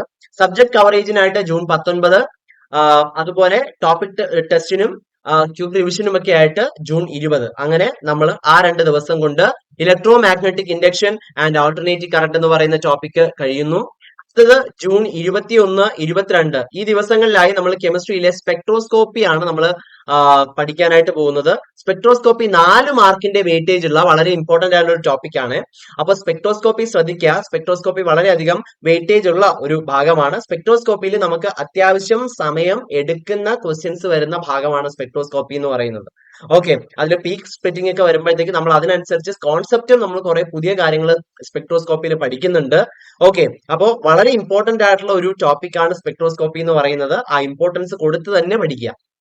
ജൂൺ 23 അതിന്റെ റിവിഷൻ ആയിട്ട് നമ്മൾ യൂസ് ചെയ്ത് കഴിഞ്ഞാൽ 24 തീയതി നമുക്ക് അതിന്റെ ടോപ്പിക് ടെസ്റ്റ് അറ്റൻഡ് ചെയ്യാനായിട്ട് സാധിക്കും. ഓക്കെ, വളരെ ഇമ്പോർട്ടന്റ് ആയിട്ടുള്ള കെമിസ്ട്രിയിലെ ഒരു മോഡ്യൂൾ ആണ് സ്പെക്ട്രോസ്കോപ്പി എന്ന് പറയുന്നത്. അടുത്തത് 25 തീയതി മാത്തമാറ്റിക്സിലെ ആപ്ലിക്കേഷൻസ് ഓഫ് ഡിഫറൻസിയേഷൻ നമുക്ക് പഠിക്കാം. ഓക്കെ, ആപ്ലിക്കേഷൻസ് ഓഫ് ഡിഫറൻസിയേഷൻ അതിന്റെ സബ്ജക്ട് കവറേജിനായിട്ട് ജൂൺ 25, ജൂൺ 26 തീയതി അതിന്റെ ക്വിക്ക് റിവിഷനും സ്മാർട്ട് നോട്ട് മേക്കിങ്ങിനും ടോപ്പിക് വൈസ് ടെസ്റ്റിനുമായിട്ട് നമുക്ക് യൂസ് ചെയ്യാം. ഓക്കെ, അടുത്തത് ജൂൺ 27, 28 ഈ 2 ദിവസങ്ങളിലായി ഫിസിക്സിലെ ഇലക്ട്രോണിക്സ് എന്ന് പറയുന്ന ടോപ്പിക് ആണ് നമ്മുടെ സബ്ജക്ട്. ഇലക്ട്രോണിക്സ് എന്ന് പറയുന്ന ടോപ്പിക് 4 മാർക്കിന്റെ വെയിറ്റേജ് ഉള്ള ഭാഗമാണ്. അപ്പൊ 27, 28 എന്നീ ദിവസങ്ങളിലായിട്ട് നമ്മൾ പൂർണ്ണമായിട്ടും അതിന്റെ സിലബസ് കവർ ചെയ്യുക. 29 തീയതി അതിന്റെ റിവിഷനായിട്ടും 30 തീയതി അതിന്റെ ടോപ്പിക് വൈസ് ടെസ്റ്റിനായിട്ടും നമ്മൾ ഉപയോഗിക്കുക. ഓക്കെ, അപ്പോ 4 ദിവസങ്ങൾ കൊണ്ട് ഇലക്ട്രോണിക്സ് ഒരു മേജർ ടോപ്പിക് തന്നെയാണ്. ഫിസിക്സിലെ നല്ല വെയിറ്റേജ് ഉള്ള ഒരു ടോപ്പിക് ആണ്. അപ്പൊ അത് പഠിക്കാം. ഓക്കെ, അപ്പോ ജൂൺ 30 ഫിസിക്സിലെ ഇലക്ട്രോണിക്സിന്റെ ടോപ്പിക് വൈസ് ടെസ്റ്റ് എഴുതുന്നതോടെ ജൂണും കഴിഞ്ഞു. അടുത്ത ജൂലൈയിലേക്ക് നമ്മൾ കാലെടുത്ത് വയ്ക്കുകയാണ്. ജൂലൈ 1, 2 തീയതികളിലായി വീണ്ടും നമുക്ക് കെമിസ്ട്രിയിലേക്ക് വരാം. കെമിസ്ട്രിയിലെ നമ്മുടെ പൂർണ്ണമായും തിയറിറ്റിക്കൽ ആയിട്ടുള്ള ടോപ്പിക് ആണ് എൻവയോൺമെന്റൽ കെമിസ്ട്രി. ഓക്കെ, അപ്പൊ എൻവയോൺമെന്റൽ കെമിസ്ട്രി 4 മാർക്കിന്റെ വെയിറ്റേജ് ആണ്. നോക്കൂ, നല്ല വെയിറ്റേജ് ഉള്ള 4 ക്വസ്റ്റ്യൻസ് ആണ് ഈ ഒരു എൻവയോൺമെന്റൽ കെമിസ്ട്രിന്ന് വരുന്നത്. ഓക്കെ, അപ്പോ അതിന്റെ സബ്ജക്ട് കവറേജിന് ഈ ദിവസങ്ങൾ യൂസ് ചെയ്യുക. ജൂൺ 3 തീയതി അതിന്റെ റിവിഷനും ജൂൺ 4 തീയതി അതിന്റെ ടോപ്പിക് വൈസ് ടെസ്റ്റിനും വേണ്ടിയിട്ട് യൂസ് ചെയ്യുക. ഓക്കെ, എൻവയോൺമെന്റൽ കെമിസ്ട്രി അപ്പോ നോക്കി വെക്കേണ്ട ഒരു ഭാഗമാണ്. നമ്മളെ സമയം ലാഭിക്കാൻ സഹായിക്കുന്ന ഒരു മൊഡ്യൂൾ ആണ് എൻവയോൺമെന്റൽ കെമിസ്ട്രി. ഓക്കെ, അടുത്തത് മാത്തമാറ്റിക്സിലെ ആപ്ലിക്കേഷൻ ഓഫ് ഇന്റഗ്രൽസ് ആണ്. നമ്മൾ ഇവിടെയൊക്കെ ലാഭിക്കുന്ന സമയം നമുക്ക് ഇന്റഗ്രൽസിലൊക്കെ കൊണ്ട് കളയാം. ഓക്കെ, കാരണം അങ്ങനെയുള്ള എല്ലാ ക്വസ്റ്റിനും അല്ല, എന്നാലും നമുക്ക് അത്യാവശ്യം ന്യൂമറിക്കൽസ്, സ്റ്റാൻഡേർഡ് ആയിട്ടുള്ള ന്യൂമറിക്കൽസ് പ്രതീക്ഷിക്കാവുന്ന ടോപ്പിക് ആണ് ഈ ഇന്റഗ്രൽസിന്റെ ആപ്ലിക്കേഷൻ, അതുപോലെ മെട്രിസസ് ഡിറ്റർമിനൻസ് ഒക്കെ. ഓക്കെ, അപ്പോൾ അതിന്റെ നമ്മൾ ക്വസ്റ്റ്യൻസ് ചെയ്യുന്ന ആ ഒരു സ്പീഡൊക്കെ ഇൻക്രീസ് ചെയ്യാനായിട്ട് ഈ ഒരു സമയം ഉപയോഗിക്കുക. അതിന്റെ സബ്ജക്ട് കവറേജിനായിട്ട് ജൂലൈ 5-ഉം ജൂലൈ 6-ന് നമുക്ക് ക്വിക്ക് റിവിഷനും സ്മാർട്ട് നോട്ട് മേക്കിങ്ങിനും ഒക്കെ ആയിട്ട് എഫക്റ്റീവ് ആയിട്ട് യൂസ് ചെയ്യാം. ഓക്കെ, അപ്പോൾ ആപ്ലിക്കേഷൻ ഓഫ് ഇന്റഗ്രൽസ് അത് പൂർണ്ണമായും കഴിഞ്ഞു. അടുത്തത് നമ്മുടെ ജൂലൈ 7-ന് ഫിസിക്സ് നമ്മുടെ അവസാന ഭാഗത്തിലേക്ക് വരികയാണ്. ഫിസിക്സിലെ ആറ്റംസ് എന്ന് പറയുന്ന ആ ഒരു ഭാഗം 1 മാർക്കിന്റെ വെയിറ്റേജ് ആണുള്ളത്. അപ്പോൾ സബ്ജക്ട് കവറേജിനായിട്ട് ജൂലൈ 8-ന് നമുക്ക് അതിന്റെ ടോപ്പിക് വൈസ് ടെസ്റ്റിനും റിവിഷനും ഒക്കെ ആയിട്ട് യൂസ് ചെയ്യാം. അപ്പൊ ജൂലൈ 7, 8 എന്നീ ദിവസങ്ങളിലായിട്ട് നമ്മൾ എന്ത് ചെയ്യാണ്, ഈ ആറ്റം എന്ന് പറയുന്ന ഭാഗത്തെ പൂർണ്ണമായും പഠിക്കുകയാണ്. ജൂലൈ 9-ാം തീയതി മാത്തമാറ്റിക്സിലെ ഡിഫറൻഷ്യൽ ഇക്വേഷൻസ് എന്ന് പറയുന്ന ടോപ്പിക് നമ്മൾ പഠിക്കുന്നു. 2 മാർക്കിന്റെ ചോദ്യമാണ് ഇവിടെ നിന്ന് വരുന്നത്. അപ്പോൾ ജൂലൈ 9-ന് സബ്ജക്ട് കവറേജും ജൂലൈ 10-ന് ക്വിക്ക് റിവിഷനും സ്മാർട്ട് നോട്ട് മേക്കിങ്ങിനും ഒക്കെ ആയിട്ട് നമ്മൾ യൂസ് ചെയ്യുന്നു. ജൂലൈ 11-ാം തീയതി നമ്മൾ അതിന്റെ ടോപ്പിക് വൈസ് ടെസ്റ്റ് എഴുതി ആ ഒരു ഇത് ക്ലോസ് ചെയ്യണം. ഓക്കെ, അപ്പോ ജൂലൈ 11-ഓടെ നമ്മുടെ സിലബസ് പൂർണ്ണമായിട്ട് നമ്മൾ പഠിച്ചു കഴിയും. സിലബസ് പൂർണ്ണമായും പഠിച്ചു കഴിഞ്ഞാൽ ജൂലൈ 12, 13 എന്നീ ദിവസങ്ങൾ നമുക്ക് പൂർണ്ണമായ റിവിഷൻ ആയിട്ട്, അതായത് ഫുൾ സിലബസ് ബേസ്ഡ് ആയിട്ടുള്ള റിവിഷൻ. അപ്പൊ റിവിഷൻ അവസാനമേ ഉള്ളൂ, അവസാനം റിവൈസ് ചെയ്യാം എന്ന് പറഞ്ഞ് ഇരുന്ന് കഴിഞ്ഞാൽ അവസാനം ആകുമ്പോഴത്തേക്ക് നമുക്ക് ഒന്നും ഓർമ്മയുണ്ടാവില്ല. എല്ലാം ആദ്യം തൊട്ട് തന്നെ ഒന്നും കൂടെ പഠിക്കേണ്ടി വരും. അതുകൊണ്ടാണ് ഞാൻ വീണ്ടും വീണ്ടും ഒരു കാര്യം പറഞ്ഞത്, നമ്മൾ ഓരോ ദിവസവും എന്ത് ചെയ്യുക, നമ്മൾ പ്രോപ്പർ ആയിട്ട് റിവിഷന് വേണ്ടിയിട്ടും കൂടെ കുറച്ച് സമയം മാറ്റി വെക്കുക. ഇപ്പൊ ഇന്ന് പഠിക്കേണ്ടത് മാത്തമാറ്റിക്സ് ആണെങ്കിൽ, തലേന്ന് പഠിച്ചത് കെമിസ്ട്രി ആണെങ്കിൽ അതൊന്ന് റിവൈസ് ചെയ്യുക. ഈ റിവൈസ് ചെയ്ത കെമിസ്ട്രി ഇനി ഒരാഴ്ച കഴിയുമ്പോഴത്തേക്ക് വീണ്ടും റിവൈസ് ചെയ്യുന്ന രീതിയിൽ നമ്മൾ ഷോർട്ട് നോട്ട്സ് ഒക്കെ ഉണ്ടാക്കി വേണം ഈ ഒരു സമയം അത് കൃത്യമായിട്ട് യൂട്ടിലൈസ് ചെയ്യാനായിട്ട്. അപ്പൊ ഷോർട്ട് നോട്ട് ഉണ്ടാക്കുന്ന സമയം നമുക്ക് കുറച്ച് ടൈം കൺസ്യൂമിങ് ആണെങ്കിലും റിവിഷന്റെ സമയത്ത് ഒരുപാട് സമയം നമുക്ക് സേവ് ചെയ്യാനായിട്ട് ഈ ഷോർട്ട് നോട്ട് മേക്കിംഗ് ടെക്നിക്ക് സഹായിക്കും. ഓക്കെ, അപ്പോൾ അത്രയുമാണ് നമ്മുടെ സിലബസിനെ പറ്റിയുള്ള കാര്യങ്ങൾ. അതിനുശേഷം അടുത്ത 2 ദിവസങ്ങളിലായിട്ട് ജൂലൈ 13-ഓടെ ക്വിക്ക് റിവിഷനും കഴിഞ്ഞു, മൈൻഡ് മാപ്പിംഗ് തുടങ്ങിയ കാര്യങ്ങളെല്ലാം കഴിഞ്ഞതിന് ശേഷം 14 മുതൽ 23 വരെ അടുത്ത വളരെ ഇമ്പോർട്ടന്റ് ആയിട്ടുള്ള സ്റ്റെപ്പ്. അപ്പൊ ഇതുവരെ നമ്മൾ മേജർ സ്റ്റെപ്പ് 2 ആണ് പറഞ്ഞുകൊണ്ടിരുന്നത്. ഒന്ന് സബ്ജക്ട് കവർ ചെയ്യുക, അതിന്റെ പാരലൽ ആയിട്ട് റിവിഷൻ കൊണ്ടുപോവുക. മൂന്നാമത്തെ വളരെ ഇമ്പോർട്ടന്റ് ആയിട്ടുള്ള സ്റ്റെപ്പാണ് ക്വസ്റ്റ്യൻ പ്രാക്ടീസ്. അത് നമ്മൾ ടോപ്പിക് വൈസ് ടെസ്റ്റുകൾ എഴുതി വരുന്നുണ്ടായിരുന്നു. ഇനി നമുക്ക് ഫുൾ സിലബസ് ബേസ്ഡ് ആയിട്ടുള്ള ടൈം മാനേജ്മെന്റോട് കൂടിയ മോക്ക് ടെസ്റ്റുകൾ അറ്റൻഡ് ചെയ്യാനുള്ള സമയമാണ്. എത്ര സമയമാണോ നമുക്ക് ഈ പരീക്ഷ എഴുതാൻ കിട്ടുന്നത്, ആ സമയം സെറ്റ് ചെയ്തുകൊണ്ട് തന്നെയുള്ള ഫുൾ സിലബസ് ബേസ്ഡ് ആയിട്ടുള്ള മോക്ക് ടെസ്റ്റുകൾ അറ്റൻഡ് ചെയ്യാനുള്ള സമയമാണ്. ഇപ്പോ ഈ 14 മുതൽ 23 വരെയുള്ള ദിവസങ്ങളിൽ, ജൂലൈ 14 മുതൽ 23 ദിവസം വരെയുള്ള ആ ഒരു 10 ദിവസങ്ങളിൽ ഫുൾ സിലബസ് ബേസ്ഡ് ആയിട്ടുള്ള മോക്ക് ടെസ്റ്റുകൾ അറ്റൻഡ് ചെയ്യാനായിട്ടാണ് നമ്മൾ ആ ദിവസങ്ങൾ ഉപയോഗിക്കേണ്ടത്. ഓക്കെ, അപ്പോൾ മോക്ക് ടെസ്റ്റുകൾ കൃത്യമായിട്ട് അറ്റൻഡ് ചെയ്യുക. ഒരു ദിവസം 2 മോക്ക് ടെസ്റ്റ് ഒക്കെ അറ്റൻഡ് ചെയ്യാം. അങ്ങനെ ഇത്രയും ദിവസം കൊണ്ട് 20 മോക്ക് ടെസ്റ്റും അറ്റൻഡ് ചെയ്തിട്ടായിരിക്കും ഫൈനൽ PSC എക്സാം എഴുതാനായിട്ട് നിങ്ങൾ പരീക്ഷാ കേന്ദ്രത്തിലേക്ക് പോകുന്നത്. ഓക്കെ, അപ്പൊ അത് തന്നെ വലിയൊരു കോൺഫിഡൻസ് ആയിരിക്കും നിങ്ങൾക്ക് തരുന്നത്. അതിനുശേഷം 24 മുതൽ 31 വരെയുള്ള ദിവസം നിങ്ങളുടെ ഫൈനൽ ലാബ് റിവിഷനും അതുപോലെ മിസ്റ്റേക്ക് കറക്റ്റ് ചെയ്യാനുള്ള സമയമാണ്. കാരണം മോക്ക് ടെസ്റ്റുകൾ എഴുതി തീരുമ്പോഴാണ് നമുക്ക് മനസ്സിലാവുക, സിലബസ് എല്ലാം പഠിച്ചു കഴിഞ്ഞു, ടോപ്പിക് ടെസ്റ്റ് എഴുതുമ്പോഴും നമുക്ക് അത് മനസ്സിലാവില്ല. മോക്ക് ടെസ്റ്റുകൾ അറ്റൻഡ് ചെയ്യുമ്പോൾ, ഫുൾ സിലബസ് ബേസ്ഡ് ടെസ്റ്റുകൾ അറ്റൻഡ് ചെയ്യുമ്പോഴാണ് നമുക്ക് മനസ്സിലാവുന്നത് എവിടെയൊക്കെയാണ് നമുക്ക് പ്രിപ്പറേഷനിൽ മിസ്റ്റേക്ക് വന്നിട്ടുള്ളത്, എവിടെയൊക്കെയാണ് നമ്മൾ ഇനിയും സ്ട്രെങ്തൻ ചെയ്യേണ്ടത്, എവിടെയൊക്കെയാണ് നമ്മൾ വീണ്ടും റിവൈസ് ചെയ്യേണ്ടത്, എന്തൊക്കെയാണ് കൂടുതൽ പ്രാക്ടീസ് ചെയ്യേണ്ടത്, എവിടെയൊക്കെയാണ് നമുക്ക് പ്രിപ്പറേഷൻ ഗ്യാപ്സ് വന്നിട്ടുള്ളത്, ഇതെല്ലാം അപ്പോഴല്ലേ മനസ്സിലാവുള്ളൂ. യെസ്, അപ്പൊ ആ മിസ്റ്റേക്കുകളെല്ലാം പ്രിപ്പറേഷൻ സമയത്ത് നമുക്ക് വരുത്തിയിട്ടുള്ള മിസ്റ്റേക്കുകൾ കറക്റ്റ് ചെയ്യാനായിട്ട് നമ്മൾ സമയം കണ്ടെത്തിയിരിക്കണം. ഓക്കെ, അങ്ങനെ കറക്റ്റ് ചെയ്തിട്ട് നമ്മൾ പൂർണ്ണമായും എക്സാം എഴുതാനായിട്ട് റെഡി ആവുകയാണ് ജൂലൈയോടെ. ഓക്കെ, അതിനുശേഷം ആണ് നമ്മുടെ ടെന്റേറ്റീവ് എക്സാം ഷെഡ്യൂൾ വരുന്നത്. അപ്പൊ PSC യുടെ ഒരു ട്രെൻഡ് അനുസരിച്ച് ടെന്റേറ്റീവ് എക്സാം ഷെഡ്യൂൾ 2 മാസത്തെ ഒരു പീരീഡ് ആയിരിക്കും. ഓക്കെ, അപ്പോ ഓഗസ്റ്റ് മുതൽ ഉള്ള ഒരു 2-3 മാസങ്ങൾക്കിടയ്ക്ക് ഈ ഒരു എക്സാം നടക്കുമെന്നായിരിക്കും കലണ്ടറിൽ ഉണ്ടായിരിക്കുക. പക്ഷെ സാധാരണയായിട്ട് ഓഗസ്റ്റ് ഫസ്റ്റ് വീക്കിലോ സെക്കൻഡ് വീക്കിലോ തന്നെ എക്സാം വരും. അതാണ് സാധാരണ നമ്മൾ കണ്ടുവരുന്ന ഒരു ട്രെൻഡ് എന്ന് പറയുന്നത്. അപ്പൊ ഇപ്രാവശ്യം അത് അങ്ങനെ തന്നെ ആയിരിക്കാനാണ് സാധ്യത. അപ്പൊ ഓഗസ്റ്റ് ഫസ്റ്റ് വീക്കിൽ തന്നെ എക്സാം ഉണ്ടാകും എന്നുള്ള രീതിയിലാണ് നമ്മൾ പഠിച്ചു പോകേണ്ടത്. ആ രീതിയിൽ തന്നെയാണ് ഈ ഒരു സ്റ്റഡി പ്ലാൻ നമ്മൾ സ്ട്രക്ചർ ചെയ്തേക്കേണ്ടത്. ഓക്കെ, അപ്പോ ഇത്രയും നേരം നമ്മൾ ഡിസ്കസ് ചെയ്തതിൽ നിന്നും കൃത്യമായിട്ട് നമുക്കൊരു റാങ്ക് മേക്കിങ്ങിനായിട്ട് നമ്മൾ ഫോളോ ചെയ്യേണ്ട ഒരു പ്രിപ്പറേഷൻ സ്ട്രാറ്റജിയിൽ പ്രധാനമായിട്ട് 3 കാര്യങ്ങളാണ് നമ്മൾ ഉൾക്കൊള്ളിക്കേണ്ടത്.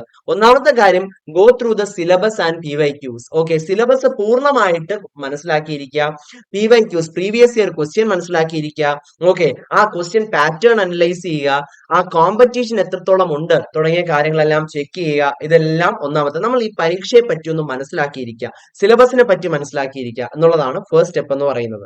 ഓക്കെ, രണ്ടാമത്തെ വളരെ ഇമ്പോർട്ടന്റ് ആയിട്ടുള്ള സ്റ്റെപ്പാണ് develop a toppers mind set. ഒരു ടോപ്പേഴ്സിന്റെ മൈൻഡ് സെറ്റ് ക്രിയേറ്റ് ചെയ്യുക. ഓക്കെ, അപ്പൊ നിങ്ങൾ ഒരേ സമയം നിങ്ങൾ ഒരു കാൻഡിഡേറ്റ് ആയിട്ട് ചിന്തിക്കേണ്ടി വരും. ഓക്കെ, ഒരു പെർഫോമർ ആയിട്ട്, അതായത് നിങ്ങൾ എക്സാം എഴുതാൻ പോകുന്ന ഒരു കാൻഡിഡേറ്റ് ആണ്. ഓക്കെ, രണ്ടാമത് അതേ സമയം തന്നെ നിങ്ങൾ നിങ്ങളുടെ തന്നെ മെന്റർ ആവുക. നിങ്ങൾ നിങ്ങളുടെ പ്രിപ്പറേഷനെ അസസ് ചെയ്യുക. കാരണം ഓരോ ടോപ്പിക് ടെസ്റ്റ് കഴിയും തോറും നിങ്ങളുടെ ആ ഒരു പ്രോഗ്രസ് നിങ്ങൾ ട്രാക്ക് ചെയ്യുക, നിങ്ങളുടെ പ്രിപ്പറേഷന്റെ പ്രോഗ്രസ് നിങ്ങൾ ട്രാക്ക് ചെയ്യുക, നിങ്ങൾ നിങ്ങളെ തന്നെ അസസ് ചെയ്യുക, നിങ്ങൾ നിങ്ങളെ തന്നെ മെന്റർ ആവുക. ഓക്കെ, മൂന്നാമത്തത് ഒരു ക്വസ്റ്റ്യൻ പേപ്പർ സെറ്റർ ആയിട്ട് വളരെ വളരെ ഇമ്പോർട്ടന്റ് ആയിട്ടുള്ള ഒരു ഭാഗമാണ് ഇതെന്ന് പറയുന്നത്. അതായത് ഒരു ടോപ്പിക് നമ്മൾ പഠിക്കുമ്പോൾ, ഇപ്പൊ നമ്മളാണ് ക്വസ്റ്റ്യൻ പേപ്പർ സെറ്റ് ചെയ്യുമായിരുന്നെങ്കിൽ നമ്മൾ ഏതൊക്കെ രീതിയിലായിരിക്കും അതിൽ നിന്ന് ക്വസ്റ്റ്യൻ ചോദിക്കുക? അതുപോലെ ഒരാളായിരിക്കുമല്ലോ തീർച്ചയായിട്ടും ഈ ഒരു പരീക്ഷയ്ക്ക് ക്വസ്റ്റ്യൻ സെറ്റ് ചെയ്യുക. ഓക്കെ, അപ്പൊ നിങ്ങൾ ഒരു ക്വസ്റ്റ്യൻ പേപ്പർ സെറ്റ് ചെയ്യുന്ന ആളെ പോലെ ചിന്തിക്കുക. അങ്ങനെ ചിന്തിക്കുന്നതിലുള്ള രണ്ടുണ്ട് ഗുണം. ഒന്ന്, കൂടുതൽ ക്വസ്റ്റ്യൻസിനെ പറ്റി നമുക്കൊരു ഐഡിയ കിട്ടും. രണ്ടാമത്തെ കാര്യം, ആ സിലബസിന്റെ കോൺസെപ്റ്റ് നമുക്കൊരു കൺസെപ്ച്വൽ ക്ലാരിറ്റി കിട്ടും എന്നുള്ളതും വളരെ ഇമ്പോർട്ടന്റ് ആയിട്ടുള്ള ഒരു കാര്യമാണ്. So think as a candidate, think as a mentor and think as a question paper setter. This is a toppers mind set. അത് വളരെ ഇമ്പോർട്ടന്റ് ആണ്, especially when you are appearing a competitive exam. Okay, ഇത് സാധാരണ ഒരു descriptive exam അല്ല. ഇവിടെ കൂടുതൽ mark കിട്ടുന്ന അല്ലെങ്കിൽ കൂടുതൽ ഉയർന്ന റാങ്കിലേക്ക് എത്തുന്നവർക്ക് മാത്രമേ നമുക്ക് അവസരങ്ങളുള്ളൂ. ഓക്കെ, അല്ലാതെ പാസ്സായി ഫെയിലായി അങ്ങനെ ഒരു ഇതില്ല കോമ്പറ്റേറ്റീവ് എക്സാമിൽ. അപ്പൊ അതിന് നമുക്കൊരു ടോപ്പേഴ്സ് മൈൻഡ് സെറ്റ് ഡെവലപ്പ് ചെയ്യുക എന്നുള്ളത് വളരെ ഇമ്പോർട്ടന്റ് ആണ്. ഓക്കെ, ഇനി അടുത്ത ഒരു ഇമ്പോർട്ടന്റ് ആയിട്ടുള്ള കാര്യം, നിങ്ങൾക്ക് ആവശ്യമായിട്ടുള്ള സ്റ്റഡി മെറ്റീരിയൽസ് നിങ്ങൾ കളക്ട് ചെയ്യുക എന്നുള്ളതാണ്. സിലബസ് മനസ്സിലാക്കി പൂർണ്ണമായിട്ടുള്ള സ്റ്റഡി മെറ്റീരിയൽസ് നിങ്ങൾ കളക്ട് ചെയ്യുക എന്നുള്ളതാണ്. അപ്പൊ അതിപ്പോ വളരെ വലിയൊരു ചലഞ്ച് അല്ല. കാരണം നമുക്ക് ഓൾറെഡി ഓൺലൈനായിട്ടും ഓഫ്ലൈനായിട്ടും ഏതൊരു എക്സാം ആയാലും ധാരാളം റിസോഴ്സസ് അവൈലബിൾ ആണ്. സോ ഇപ്പൊ നമ്മൾ ഫേസ് ചെയ്യുന്ന യഥാർത്ഥ പ്രോബ്ലം എന്ന് പറയുന്നത് ഒരു റിസോഴ്സ് ഫ്ലഡിങ് ആണ്. ഓക്കെ, അപ്പൊ നിങ്ങൾക്ക് ആവശ്യമായിട്ടുള്ള സ്റ്റഡി മെറ്റീരിയൽസിലോട്ട് നിങ്ങളുടെ ഫോക്കസിനെ കൊണ്ടുവരിക, സ്റ്റഡി മെറ്റീരിയൽസ് ലിമിറ്റ് ചെയ്യുക എന്നുള്ളതും ഈ ഒരു സെറ്റിൽ വരുന്ന ഒരുപാട് കാര്യങ്ങൾ. ഇപ്പോൾ ഒരു ബുക്ക് 10 പ്രാവശ്യം പഠിക്കുന്നത് തന്നെയാണ് 10 ബുക്ക് ഒരു പ്രാവശ്യം വായിക്കുന്നതിനേക്കാളും എന്തുകൊണ്ടും എഫക്റ്റീവ് ആയിട്ട് വരിക. ഓക്കെ, അപ്പൊ അതിനനുസരിച്ചുള്ള ഐഡിയൽ കൃത്യമായിട്ടുള്ള റെഫറൻസ് ബേസ് ചെയ്തിട്ടുള്ള കൃത്യമായിട്ടുള്ള സ്റ്റഡി മെറ്റീരിയൽസ് കളക്ട് ചെയ്യുക, നിങ്ങളുടെ പ്രിപ്പറേഷൻ മുന്നോട്ട് കൊണ്ടുപോവുക. അപ്പോൾ ഇത്രയുമാണ് നമുക്ക് സക്സസിലേക്ക് എത്താനായിട്ടുള്ള സ്ട്രാറ്റജീസ് എന്ന് പറയുന്നത്. ഓക്കെ, ഇനി അടുത്തത് ഈ ഒരു പ്രിപ്പറേഷന്റെ എഫക്റ്റീവ് എക്സിക്യൂഷന് വേണ്ടിയിട്ട് നമുക്ക് ചെയ്യാൻ പറ്റുന്ന പ്രധാനപ്പെട്ട കാര്യങ്ങൾ, ഒന്നാമത്തെ കാര്യം നമ്മൾ നേരത്തെ പറഞ്ഞ പോലെ കവർ ദ സബ്ജക്ട് തന്നെയാണ്. ഓരോ സബ്ജക്റ്റും കൃത്യമായിട്ടുള്ള സ്റ്റഡി പ്ലാനോട് കൂടി കവർ ചെയ്യുക.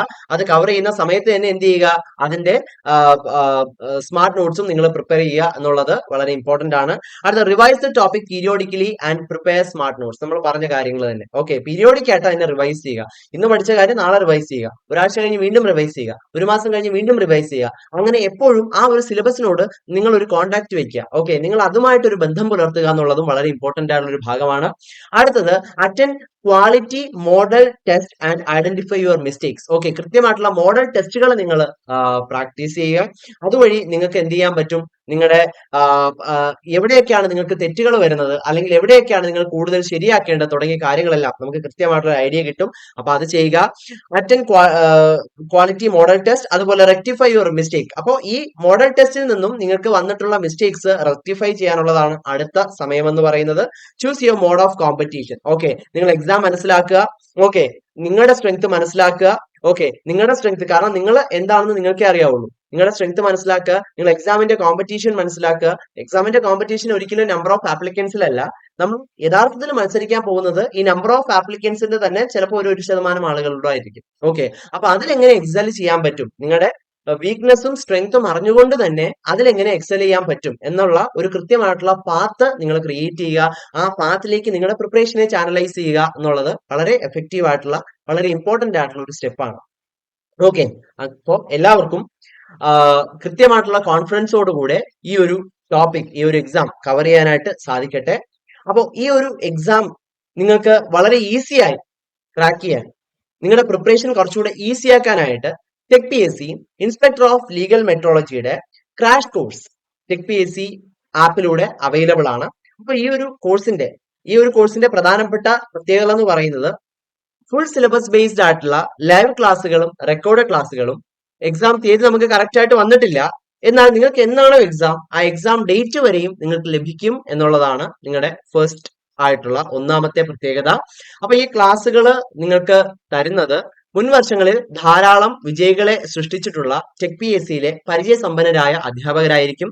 അതോടൊപ്പം ഫുൾ സിലബസ് ബേസ്ഡ് ആയിട്ടുള്ള ക്യാപ്സ്യൂൾ നോട്ട്സും മറ്റ് സ്റ്റഡി മെറ്റീരിയൽസും ഡൗൺലോഡബിൾ ആയിട്ടുള്ള PDF ഫോർമാറ്റിൽ നിങ്ങൾക്ക് ലഭിച്ചുകൊണ്ടിരിക്കും. ഡൗട്ട് ക്ലിയറൻസിനും മെന്റർഷിപ്പിനുമുള്ള അവസരങ്ങൾ ഉണ്ടാവും. ടോപ്പിക് വൈസ് എക്സാമുകൾ, ഈ കൃത്യമായിട്ടുള്ള സ്റ്റഡി പ്ലാനോട് കൂടിയ ടോപ്പിക് വൈസ് എക്സാമുകളും ഡീറ്റെയിൽഡ് എക്സ്പ്ലനേഷനും നിങ്ങൾക്ക് തീർച്ചയായിട്ടും ലഭിക്കും. ഫുൾ സിലബസ് ബേസ്ഡ് ആയിട്ടുള്ള ഫീഡ്ബാക്കോട് കൂടിയ മോഡൽ എക്സാംസ് വളരെ ഇമ്പോർട്ടന്റ് ആണ്. കാരണം ഫീഡ്ബാക്കിൽ നിന്നേ നമുക്ക് മനസ്സിലാവുള്ളൂ, നമ്മുടെ പ്രോഗ്രസ് നമുക്ക് മനസ്സിലാവുള്ളൂ. സോ ഫുൾ സിലബസ് ബേസ്ഡ് ആയിട്ടുള്ള ഫീഡ്ബാക്കോട് കൂടിയ മോഡൽ എക്സാംസ് അറ്റൻഡ് ചെയ്യാനുള്ള അവസരങ്ങൾ, ഇന്റർവ്യൂ ഗൈഡൻസ്, ഉയർന്ന റാങ്കിൽ എത്തുന്നവർക്കായുള്ള ഇന്റർവ്യൂ ഗൈഡൻസ് സപ്പോർട്ട് എന്നിവയും ഈ ഒരു കോഴ്സിലൂടെ നിങ്ങൾക്ക് ലഭിക്കും. ഓക്കെ, അപ്പോ ഈ ഒരു കോഴ്സിലേക്ക് ജോയിൻ ചെയ്യാൻ ആഗ്രഹിക്കുന്നവർക്കും ഈ ഒരു കോഴ്സിനെ പറ്റി എന്തെങ്കിലും സംശയങ്ങൾ ഉള്ളവർക്കും തീർച്ചയായിട്ടും സ്ക്രീനിന് താഴെ കാണുന്ന നമ്പറിൽ ഞങ്ങളെ കോൺടാക്ട് ചെയ്യാവുന്നതാണ്. ലീഗൽ മെട്രോളജി ഇൻസ്പെക്ടർ പരീക്ഷയ്ക്ക് തയ്യാറെടുക്കുന്ന എല്ലാ ഉദ്യോഗാർത്ഥികൾക്കും ടെക് PSCയുടെ വിജയാശംസകളും അറിയിക്കുകയാണ്. Thank you so much.